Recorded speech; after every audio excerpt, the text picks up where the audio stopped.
إن الله وملائكته يصلون على النبي يا أيها الذين آمنوا صلوا عليه وسلموا تسليما.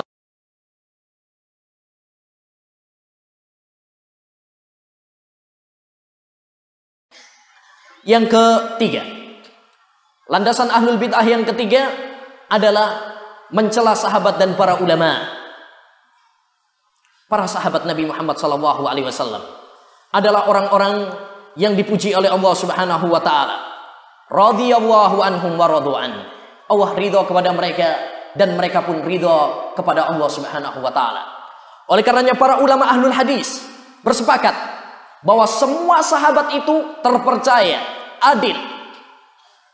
Dan ini diketahui oleh semua orang yang belajar ilmu mustalahil hadis, bahwa para sahabat adalah orang-orang yang terpercaya. Namun sebagian orang seperti kelompok Syiah, mereka mencela para sahabat, bahkan mengkafirkan para sahabat untuk menolak dalil Al-Quran dan hadis Nabi Muhammad sallallahu alaihi wasallam. Oleh karenanya perlu kita ketahui bahwa rahasia di balik celaan Syiah kepada pengkafiran Syiah kepada para sahabat Nabi sallallahu alaihi wasallam, sejatinya mereka ingin merobohkan pondasi umat Islam, yaitu Al-Quran dan hadis Nabi Muhammad sallallahu alaihi wasallam. Oleh karenanya Al-Imam Abu Zur'ah rahimahullahu taala pernah mengatakan suatu kalimat yang indah. Beliau berkata, "Idza ra'aita ahadan yat'anu fi ashabi Rasulillah sallallahu alaihi wasallam fa'lam annahu zindiq." Kalau kamu mendapati seorang mencela para sahabat Nabi sallallahu alaihi wasallam, ketahuilah bahwa dia adalah seorang yang zindiq, pura-pura masuk Islam padahal dia ingin merusak Islam.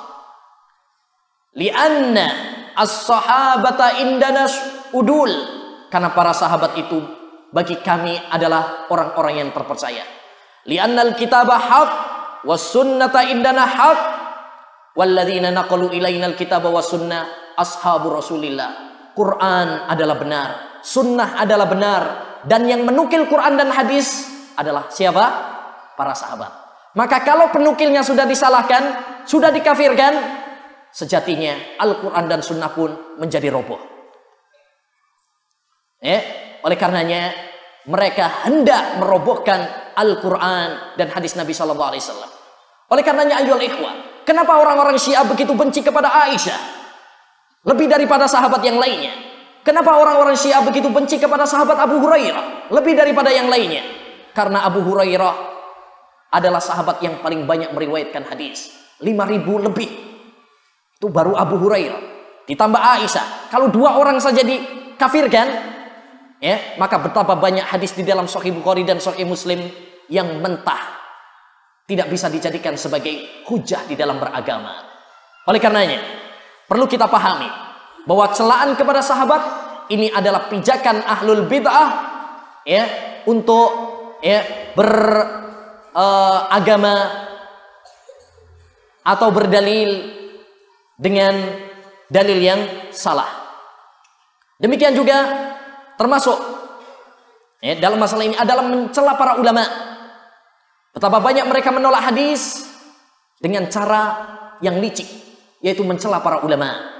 Sebab apabila para ulama telah dicela, apabila para ulama telah dilarikan, dicoreng namanya, umat dilarikan dari para ulama, maka kepada siapakah ulama ini mengambil ilmu?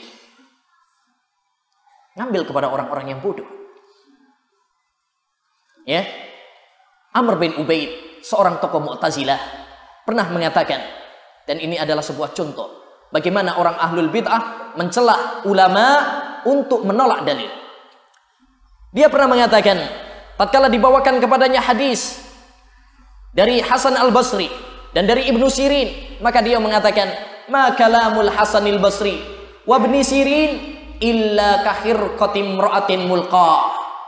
Tidaklah ucapan Hasan al-Basri dan Muhammad bin Sirin, dua tabi'in yang mulia, kecuali seperti secarik kain darah wanita yang dibuang.